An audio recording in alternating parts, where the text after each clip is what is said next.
آج دین پڑھنے والا ہو یا دنیا پڑھنے والا ہو، یہ دونوں طرف مسئلہ ہے۔ آپ کسی کو ہاتھ لگا دیں تیور تبدیل ہو جائیں گے، اور اس کے برعکس دیکھیں سلطان محمود غزنوی، سارے کہیں رحمت اللہ تعالی علیہ، سلطان محمود غزنوی، آپ نے اپنے بچے کو دین پڑھانے بھیجا، اور وہ بچہ دین پڑھنے گیا تو ایک عرصے تک دین پڑھتا رہا۔ آپ بادشاہ تھے، آپ کو اللہ کریم نے بڑی ساری عزتوں سے نوازا ہوا تھا، تو آپ کا ایک دن مدرسے کے سامنے سے گزر ہوا، اور دیکھتے کیا ہے کہ آپ کا بیٹا بادشاہ کا پتر استاد کو لوٹے کے ساتھ وضو کروا رہا ہے۔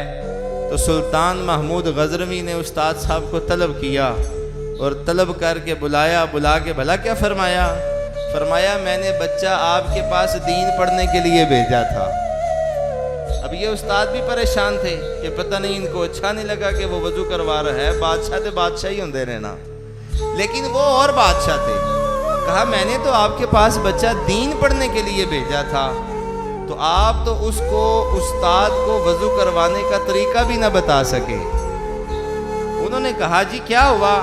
انہوں نے کہا میں کافی دیر دیکھتا رہا، میرا بچہ وضو کرواتا رہا، پانی بس پھینکتا رہا آپ کے ہاتھوں پہ، کبھی آپ نے وضو کیا، ہاتھوں کو دھویا، ناک صاف کیا، منہ صاف کیا، آپ نے قدم دھوئے، سارا کچھ کیا۔ میں اس انتظار میں تھا کہ وہ بائیں ہاتھ سے اگر آپ کے پاؤں پہ پانی ڈال رہا تھا تو میں اس انتظار میں تھا کہ وہ دائیں ہاتھ میں آپ کا پاؤں پکڑ کے مسل کے دھوئے، پھر مجھے پتہ چل جائے یہ کامیاب ہو گیا ہے۔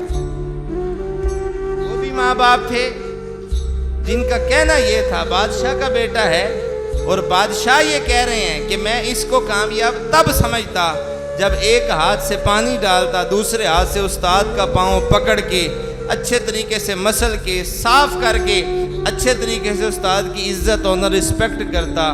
لیکن آج تو ایسا منظر ہی نہیں ملتا۔ آج تو آپ یونیورسٹی لیول پہ دیکھیں جو بچے پڑھ رہے ہیں، ہم خبریں سنتے ہیں، حیران ہوتے ہیں، استاد کے ڈانٹنے سے بچے نے اٹھ کے فائر کر دیا، استاد کے صحیح بات کہنے پہ جناب والا اس قدر ہنگامہ آرائی ہوئی، اللہ اکبر۔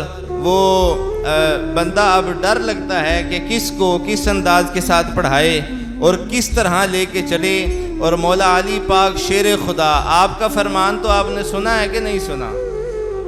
آپ فرماتے ہیں جس سے آپ نے ایک لفظ پڑھا وہ آپ کو منڈی میں اگر فروخت کر دے، آپ اس کے آگے اف نہیں کہہ سکتے۔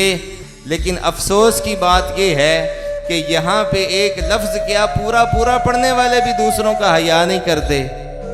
اور عارف سلطان نے بھی یہاں پہ قلم اٹھائی نا، آپ نے فرمایا علم پڑھیا تے ادب نہ پایا، علم پڑھیا تے ادب نہ پایا، تے کی لینا علم پڑھ کے ہو۔ اپنے اولادوں کو ادب سکھائیں، جس دن یہ ادب سیکھ جائیں گے، صرف استاد کا ہی نہیں، معاشرے میں ہر بڑے فرد کا جو باریش ہے یا عمر میں بڑا ہے، آپ کا حق بنتا ہے کہ آپ ان کو اس طرف لائیں۔ اور آپ یقین جانیے اللہ کریم کی رضا تو جو حاصل ہوگی ہی، آپ کا بچہ آپ کے لیے ایک خوبصورت چمکتی ہوئی روشنی کی طرح ابھر کے سامنے آئے گا۔